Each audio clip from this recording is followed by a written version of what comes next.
അപ്പോൾ ഇന്നലെ നമ്മുടെ +1 റിസൾട്ട് വന്നിട്ടുണ്ട്. അപ്പം അത്യാവശ്യം നല്ല സ്കോർ എല്ലാവർക്കും കിട്ടിയിട്ടുണ്ടെന്ന് പ്രതീക്ഷിക്കുന്നു. നിങ്ങളുടെ സ്കോർ എത്ര തന്നെയായാലും നിങ്ങൾ താഴെ ജസ്റ്റ് നിങ്ങളുടെ സ്കോറുകളൊന്ന് കമൻറ്റ് ചെയ്യുക.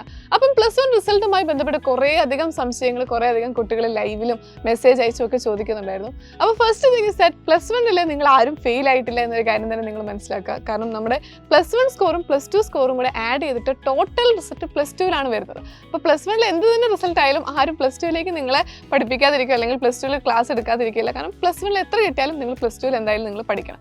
അപ്പോൾ +1 മാർക്കിന് കുറഞ്ഞു പോയ കുട്ടികൾ ശ്രദ്ധിക്കേണ്ട കാര്യങ്ങൾ, ഒന്നാമത്തെ കാര്യമുള്ളത് നിങ്ങൾക്ക് 3 സബ്ജക്റ്റ് വരെ ഇംപ്രൂവ് ചെയ്യാനായിട്ടുള്ള ഒരു അവസരമുണ്ട്. അപ്പം നിങ്ങൾക്ക് മാർക്ക് കുറഞ്ഞു എന്ന് തോന്നുന്ന 3 സബ്ജക്റ്റ് നിങ്ങൾക്ക് ഇംപ്രൂവ് ചെയ്യാം.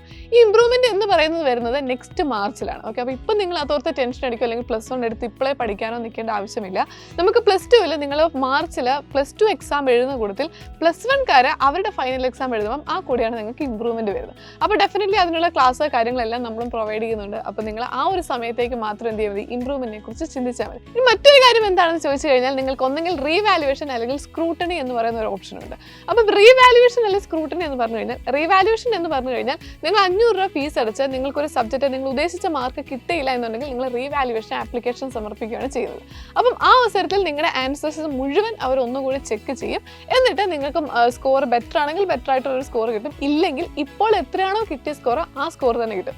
ഒരിക്കലും കിട്ടിയ സ്കോറിനേക്കാൾ എന്തായാലും പുറകോട്ട് പോകത്തില്ല. അപ്പോൾ ധൈര്യമായിട്ട് നിങ്ങൾക്ക് ഇത് എനിക്ക് കിട്ടിയ മാർക്ക് പോരാ അല്ലെങ്കിൽ എനിക്ക് ഇതിലും കിട്ടാൻ സാധ്യത ഉണ്ടായിരുന്നു എന്ന് തോന്നുവാണെങ്കിൽ റീവാലുവേഷൻ നിങ്ങൾക്ക് ആപ്ലിക്കേഷൻ സമർപ്പിക്കാം.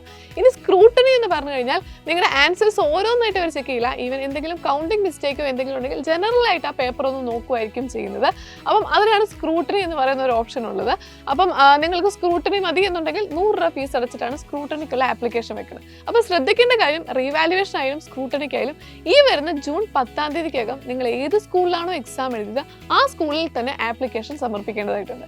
ഓക്കെ, അപ്പം അതാണ് റീവാലുവേഷൻ സ്ക്രൂട്ടണിനെ സംബന്ധിച്ചുള്ള കാര്യങ്ങൾ. പിന്നെ മറ്റൊരു കാര്യമാണ് ഡബിൾ പാസ് എന്നൊക്കെ പറയുന്നത് എന്താണ് മിസ് എന്ന് പറഞ്ഞ് കുറേ അധികം ആളുകൾ ചോദിക്കുന്നുണ്ട്. ഡബിൾ പാസ് എന്ന് പറഞ്ഞാൽ ഇത്രേ ഉള്ളൂ, നിങ്ങൾക്ക് 80-ലാണ് ഒന്നെങ്കിൽ 80-ലാവാം അല്ലെങ്കിൽ 60-ലാകാം, ചില സബ്ജക്റ്റുകൾ അനുസരിച്ച് വ്യത്യാസം വരുന്നുണ്ട്.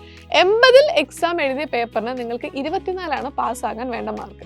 അപ്പോൾ ഇപ്പോൾ ഓൾറെഡി നിങ്ങൾക്ക് 48 മാർക്ക് കിട്ടി എന്ന് വിചാരിക്കുക. +1 തന്നെ 48 മാർക്ക് കിട്ടിയെങ്കിൽ ഇനി +2 നിങ്ങളുടെ സ്കോർ 0 ആണെങ്കിൽ നിങ്ങൾ പാസ്സായി. കാരണം +1 +2 ടോട്ടലായിട്ട് നിങ്ങൾ 48 ആണ് അവിടെ സ്കോർ ചെയ്യേണ്ടത്. അപ്പോൾ നിങ്ങൾ 48 ഇപ്പോൾ തന്നെ ഉണ്ടെങ്കിൽ പാസ്സായി എന്നാണ് ഉദ്ദേശിക്കുന്നത്. അതാണ് ഡബിൾ പാസ് എന്നതുകൊണ്ട് അർത്ഥമാക്കുന്നത്. ഇനി 60-ലുള്ളതാണെങ്കിൽ നിങ്ങൾക്ക് 18-ആണ് പാസ്സാകാനായിട്ട് വേണ്ട മാർക്ക്. ഓൾറെഡി ഇപ്പോൾ 36 ഉണ്ടെങ്കിൽ നിങ്ങൾ +2 പാസ്സായി എന്നാണ് അർത്ഥമാക്കുന്നത്. എന്ന് കരുതി നിങ്ങൾ +2 പഠിക്കേണ്ട എന്നല്ല അർത്ഥമാക്കുന്നത്. കാരണം +2 കഴിഞ്ഞിട്ട് നിങ്ങൾ ഒരു കോഴ്സിന് അപ്ലൈ ചെയ്യുന്ന സമയത്ത് നല്ല കോമ്പറ്റീഷനാണ്. അപ്പോൾ മെറിറ്റിൽ അവിടെ അഡ്മിഷൻ കിട്ടണമെന്നുണ്ടെങ്കിൽ നല്ല സ്കോർ തന്നെ വാങ്ങണം. അപ്പോൾ +1 കുറച്ച് കുറഞ്ഞു എന്ന് വിഷമിക്കുന്ന കുട്ടികളോട് വീണ്ടും പറയുകയാണ്, നമുക്ക് 3 സബ്ജക്റ്റ് വരെ ഇംപ്രൂവ് ചെയ്യാനായിട്ട് ഒരു അവസരമുണ്ട്. അതുപോലെ +2 നിങ്ങൾക്ക് എത്രമാത്രം സ്കോർ ചെയ്യാൻ പറ്റുമോ അത്രമാത്രം സ്കോർ ചെയ്യുക. കാരണം രണ്ടും കൂടെ ആഡ് ചെയ്തിട്ടാണ് +2 റിസൾട്ട് വരുന്നത്.